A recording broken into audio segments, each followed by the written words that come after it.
Hello my dear students welcome back to our channel दशम श्रेणी पिला माने आज आम तुम साहित्य सिंधु बहिर जो द्वितीय अध्याय रही भीमंक सिंहनाद रड़ी तो तार अभ्यास समस्त प्रश्न उत्तर गुड़िक आज आम ये भिडियो देखा।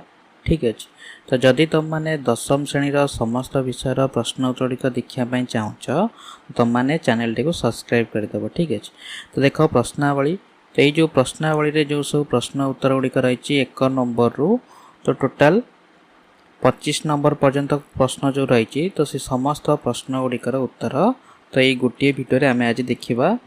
ठीक अच्छे देख एक नंबर प्रश्न रही एक पदरे प्रकाश कर। ठीक अच्छे तो ये प्रश्न गुड़िकर उत्तर कर तो प्रथम देख रही कौन ना धृतराष्ट्र पुत्र तो उत्तर हम धार्त राष्ट्र तो तापरे मरुतंक पुत्र ताको एक पदरे प्रकाश कले हेबो मारुति तो तापरे पवनंक पुत्र तो हेबो पावनी पंडुंक पुत्र हेबो पांडव अदितिंक पुत्र हेबो आदित्य कुंतींक पुत्र तो हेबो कौंतेय। ठीक अच्छे तो तापर देखो 2 नंबर तो 2 नंबर प्रश्न रही निम्नलिखित शब्द गुड़िकर 2टी लेखाएं प्रति शब्द लिख तो ये जो शब्द गुड़िक रही तार तुम 2टी लेखाएं प्रति शब्द लिखा तो शब्द गुड़िक देख प्रथम रही शूलधर तो शूलधर 2टी प्रति शब्द हो महादेव एवं शिव। संकट तो संकटर 2टी प्रति शब्द हो विपद बा समस्या।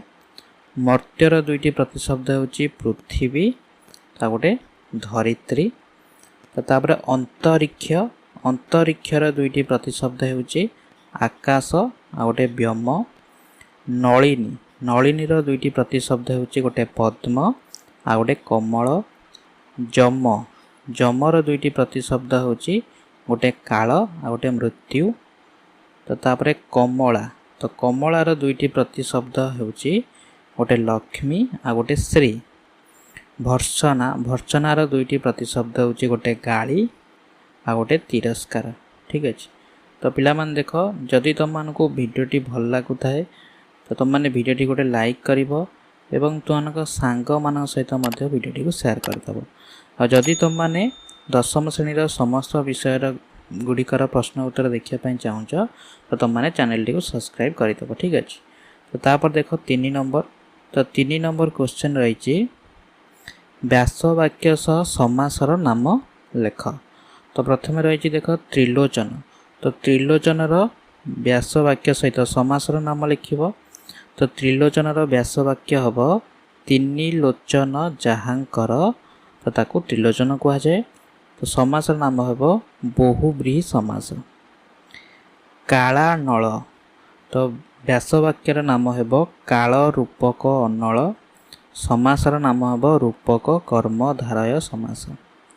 नवद्वीप व्यासवाक्य हम नवद्वीपर समाहार तो समासर नाम हम दिग्गु समास। सप्तसागर व्यासवाक्य हम सप्तसागर समाहार समासर नाम हम दिग्गु समास। तो तापर देख भुजदंडर व्यासवाक्य हम भुजदंड परी समासर नाम हम उपमान कर्मधारय समास। तो तापर अजराम्बर तो व्यासवाक्यर नाम हम अजर अमर जे समासर नाम हम बहुव्रीहि समास। तो तापर देख 4 नंबर तो 4 नंबर रही पठित कविता अवलंबन रे शून्य स्थान पूरण कर तो प्रथमे क नंबर देख तो कविता पढ़ी ताकू शून्य स्थान पूरण कर कर रही ईश्वर को सिंहनाद मागंतु तो डैश रे बसिब पवनर सूत। तापर ख नंबर आसन कंपिला जे देव डैश तो डैश रे बसिब शूलधर। ग नंबर पार्वती बोइले भीमसेन आंभ उपुगारी। तापर घ नंबर डैश रु काढ़ी दिले से सिंहनाद तो डैश हम चिरी कुटीरू। ମୋ ନମ୍ବର ଡ୍ୟାସ୍ ଆସି ପ୍ରବେଶ ହୋଇଲା ବ୍ୟାସ ସରୋବର ତୀରେ। ତ ଡ୍ୟାସ୍ ଲେଖିବ ଅନ୍ତରୀକ୍ଷେ ଆସି ପ୍ରବେଶ ହୋଇଲା ବ୍ୟାସ ସରୋବର ତୀରେ। ତ ତାପରେ ନମ୍ବର ନମ୍ବର ରହିଛି ଡ୍ୟାସ୍ ମାରି ବାହାସ୍ଫୋଟ ଗର୍ଜିଣ ବେଗେ ଉଠି। ତ ଡ୍ୟାସ୍ ଲେଖିବ ବଛ ସ୍ଥଳେ। ନମ୍ବର ବୋଇଲୁ ଯେ ଭୀମର ଡ୍ୟାସ୍ ସହିବୁ। ତ ଡ୍ୟାସ୍ରେ ବସିବ ସାତ ରଡ଼ି। ନମ୍ବର କଦଳୀ ପତ୍ର ପ୍ରାୟ ଡ୍ୟାସ୍ ସହାତମି। ଡ୍ୟାସ୍ରେ ବସିବ କମ୍ପଇ। ତ ତାପରେ ନମ୍ବର ନମ୍ବର କ୍ୱେଶ୍ଚନ୍ ରହିଛି ସିଂହନାଦ କ'ଣ? ତ ଉତ୍ତର ଲେଖିବ ସିଂହନାଦ ମଇଁଷି ସିଂହରେ ନିର୍ମିତ ଏକ ବାଦ୍ୟ। ଶିବ ଭୈରବ ରୂପ ଧାରଣ କରି ସିଂହନାଦ କଲେ ପୃଥିବୀ ପ୍ରଳୟ ହୁଏ। ନମ୍ବର ସହଦେବ ଜଗନ୍ନାଥଙ୍କୁ କ'ଣ ବୋଇଲେ? ତାର ଉତ୍ତର ଲେଖିବ ଭୀମ ଶିବଙ୍କ ଠାରୁ ସିଂହନାଦ ପ୍ରାପ୍ତ ହୁଅନ୍ତୁ ବୋଲି ସହଦେବ ଜଗନ୍ନାଥଙ୍କୁ ଜଣାଇଲେ। ନମ୍ବର ସିଂହନାଦ ଦେବା ପାଇଁ ପାର୍ବତୀ ଶିବଙ୍କୁ କ'ଣ କହିଲେ? ତାର ଉତ୍ତର ଲେଖିବ ପୂର୍ବେ ଭୀମ ଅଶ୍ଳେଷା ଦୈତ୍ୟକୁ ବଧ କରି କୈଳାସ ଉଦ୍ଧାର କରିଥିବାରୁ ଶିବ ଭୀମଙ୍କୁ ବର ଦେବାକୁ ସତ୍ୟ କରିଥିଲେ। ତେଣୁ ଶିବ ସତ୍ୟ ରକ୍ଷା କରି ବୃକୋଦର ଭୀମଙ୍କୁ ସିଂହନାଦ ପ୍ରଦାନ କରନ୍ତୁ ବୋଲି ଦେବୀ ପାର୍ବତୀ ଶିବଙ୍କୁ କହିଲେ। ତ ତାପରେ ଦେଖ ନମ୍ବର ନମ୍ବର କ୍ୱେଶ୍ଚନ୍ ରହିଛି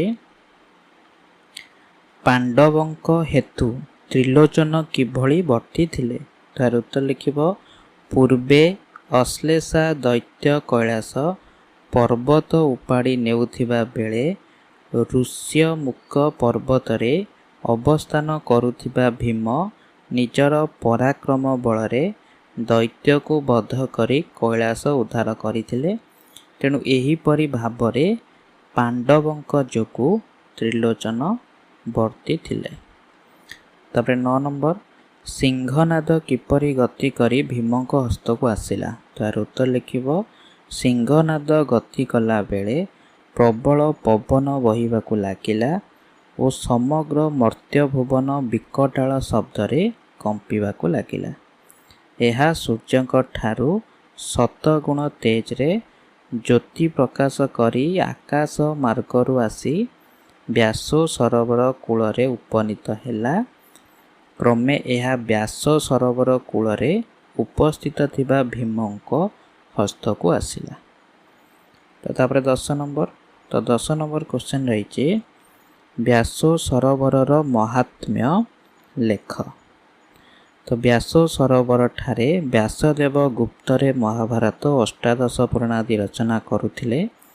ଦକ୍ଷ ଯଜ୍ଞ ନାଶ ପରେ ଶିବ ନିଜକୁ ଶୀତଳ କରିବା ପାଇଁ ଏଠାରେ ପ୍ରବେଶ କଲେ। ବ୍ୟାସଙ୍କ କାର୍ଯ୍ୟରେ ବ୍ୟାଘାତ ସୃଷ୍ଟି ହେବାରୁ ଶିବ ଅଭିଶାପ ଦେଇଥିଲେ ଯେ କୌଣସି ଶରଣାଗତ ଅନନ୍ୟୋପାୟ ହୋଇ ଶତ୍ରୁ କବଳରୁ ରକ୍ଷା ପାଇବା ପାଇଁ ଏଠାରେ ଆଶ୍ରୟ ନେଲେ ତାର ଶତ୍ରୁ ଏଠାରେ ପ୍ରବେଶ କରିପାରିବ ନାହିଁ। ଯଦି ବଳପୂର୍ବକ ପ୍ରବେଶ କରେ ତେବେ ସେ ଶତ୍ରୁ ଧ୍ୱଂସ ହୋଇଯିବ। 11 ନମ୍ବର ପ୍ରଶ୍ନ ପ୍ରଥମ ଥର ସିଂହନାଦ ରଢ଼ିରେ ପୃଥିବୀରେ କି ବିଲକ୍ଷଣମାନ ଦେଖାଦେଲା? ତ ଏହାର ଉତ୍ତର ଲେଖିବ ପ୍ରଥମ ଥର ସିଂହନାଦ ରଢ଼ିରେ ମହିମଣ୍ଡଳ ପ୍ରକମ୍ପିତ ହେଲା। ପଦ୍ମପତ୍ରରେ ଢଳ ଢଳ ହେଲା ପରି ମେଦିନୀ ଟଳମଳ ହେଲା। ତାପରେ 12 ନମ୍ବର ପ୍ରଶ୍ନ 12 ନମ୍ବର ପ୍ରଶ୍ନ ରହିଛି ଦ୍ୱିତୀୟ ଥର ସିଂହନାଦ ରଢ଼ିରେ ସୌରଜଗତର କି ବିଲକ୍ଷଣ ଦେଖାଦେଲା? ତ ଉତ୍ତର ଲେଖିବ ଭୀମର ଦ୍ୱିତୀୟ ସିଂହନାଦ ରଢ଼ିରେ 6 ଲକ୍ଷ ଯୋଜନ ଯାଏ ଆକାଶ ପ୍ରକମ୍ପିତ ହେଲା ଓ ନବଦ୍ୱୀପ ସପ୍ତସାଗର ଗୁଡ଼ିକ ପ୍ରକମ୍ପିତ ହେଲା। ଭୂଲୋକ ସୂର୍ଯ୍ୟାଲୋକ ଧ୍ରୁବମଣ୍ଡଳ ଓ ଦେବଲୋକ ଇତ୍ୟାଦିରେ କମ୍ପନ ସୃଷ୍ଟି ହେଲା। ସମୁଦ୍ରର ଜଳ ଉଛୁଳି ସତେ ଯେପରି ଆକାଶ ସ୍ପର୍ଶ କଲା। ତାପରେ 13 ନମ୍ବର ପ୍ରଶ୍ନ 13 ନମ୍ବର ପ୍ରଶ୍ନ ରହିଛି ନବଦ୍ୱୀପର ନାମ ଲେଖ। ତ ଉତ୍ତର ଲେଖିବ ସ୍କନ୍ଦ ପୁରାଣ ଅନୁସାରେ ନବଦ୍ୱୀପର ନାମ ହେଲା ଇନ୍ଦ୍ରଦୀପ, ନାଗଦୀପ, ସୌମ୍ୟଦୀପ, ଗନ୍ଧର୍ଭଦୀପ, ବରୁଣଦୀପ, କଶେରୁମାଣ ଦୀପ, ଗୌସ୍ତିମାନ ଦୀପ, ତାମ୍ରପର୍ଣ୍ଣ ଦୀପ, କୁମାରିକା ଦୀପ। ତ ତାପରେ 14 ନମ୍ବର କ୍ୱେଶ୍ଚନ୍ ରହିଛି ସପ୍ତ ସାଗରର ନାମ ଲେଖ। ତ ସପ୍ତ ସାଗରର ନାମ ହେଉଛି ଦଧି, ଦୁଗ୍ଧ, ଘୃତ, ଲବଣ, ଇକ୍ଷୁ, ସୁରା ଓ ଜଳ। 15 ନମ୍ବର ଦ୍ୱିତୀୟ ରଢ଼ିରେ ଦୁର୍ଯ୍ୟୋଧନ କିପରି ବାହାରକୁ ଆସିଲା? ତାର ଉତ୍ତର ଲେଖିବ ଦ୍ୱିତୀୟ ରଢ଼ିରେ ମହାଲକ୍ଷ୍ମୀଙ୍କ ସାନ୍ତ୍ୱନାକୁ ଆଗ୍ରହ କରି ଦୁର୍ଯ୍ୟୋଧନ ବିରୋଚିତ ସମ୍ମୁଖ ସମରକୁ ଯିବାକୁ ଉଦ୍ୟତ ହେଲେ। 16 ନମ୍ବର ମହାଲକ୍ଷ୍ମୀ ଦୁର୍ଯ୍ୟୋଧନକୁ କ'ଣ କ'ଣ କହି ବାହାରକୁ ଯିବା ପାଇଁ ବାରଣ କଲେ? ତାର ଉତ୍ତର ଲେଖିବ ମହାଲକ୍ଷ୍ମୀ ଦୁର୍ଯ୍ୟୋଧନକୁ ପ୍ରବୋଧନ ଦେଇ କହିଲେ ସେ ଭୀମର ତୃତୀୟ ରଢ଼ି ସହ୍ୟ କଲେ ମହୀରେ ଚିରଞ୍ଜୀବୀ ହେବେ। ତାପରେ 17 ନମ୍ବର କ୍ୱେଶ୍ଚନ୍ ରହିଛି ଦୁର୍ଯ୍ୟୋଧନ ମହାଲକ୍ଷ୍ମୀଙ୍କୁ କିପରି ଅବଜ୍ଞା କଲେ?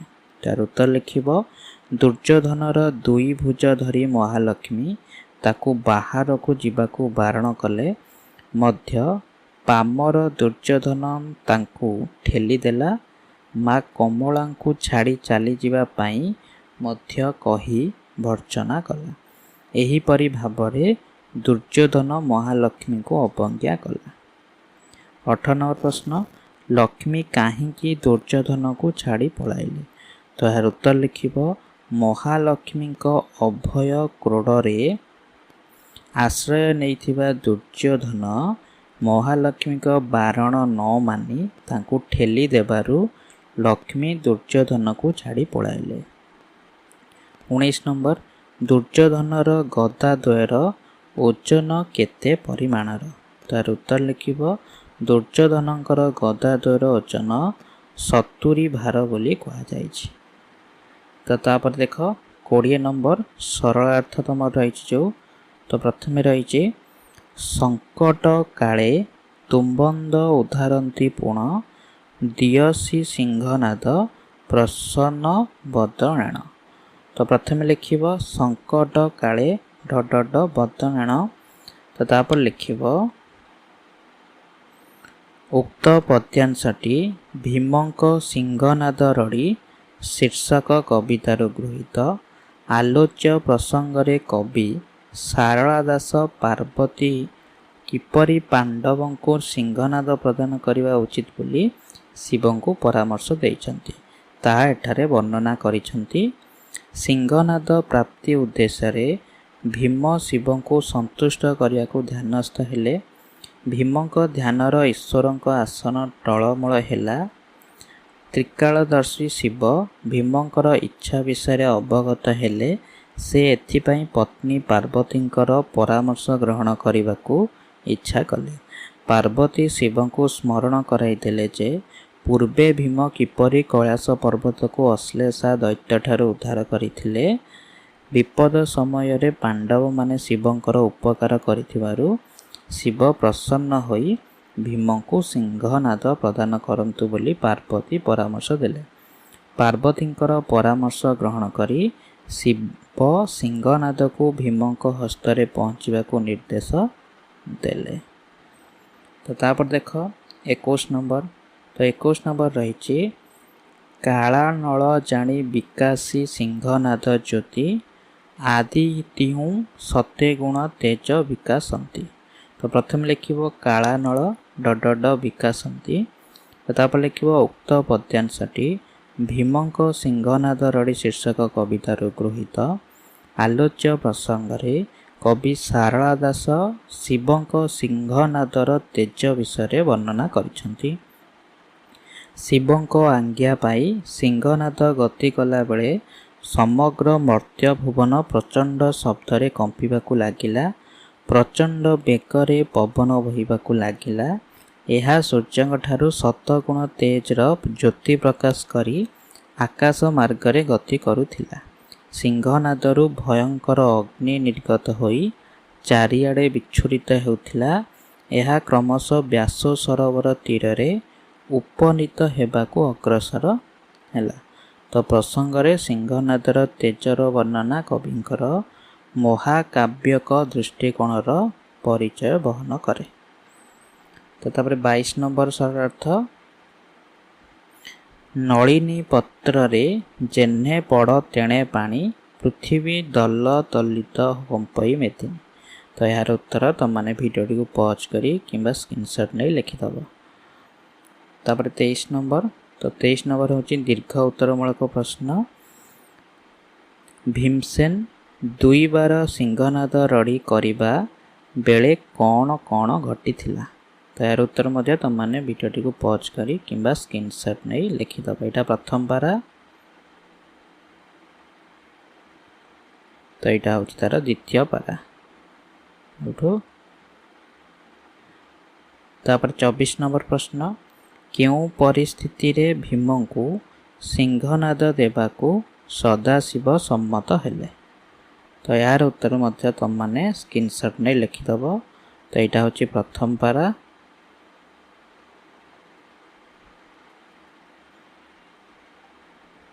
ତ ଏଇଟା ହେଉଛି ଦ୍ୱିତୀୟ ପାରା, ଦେବୀ ଠାରୁ ଆସି ପହଞ୍ଚିଲେ। ତାପରେ 25 ନମ୍ବର, ଲକ୍ଷ୍ମୀ ଦୁର୍ଯ୍ୟୋଧନଙ୍କ ମଧ୍ୟରେ ହୋଇଥିବା କଥୋପକଥନ ନିଜ ଭାଷାରେ ପ୍ରକାଶ କର। ତ ଏହାର ଉତ୍ତର ମଧ୍ୟ ତମମାନେ ଲେଖିଦେବ।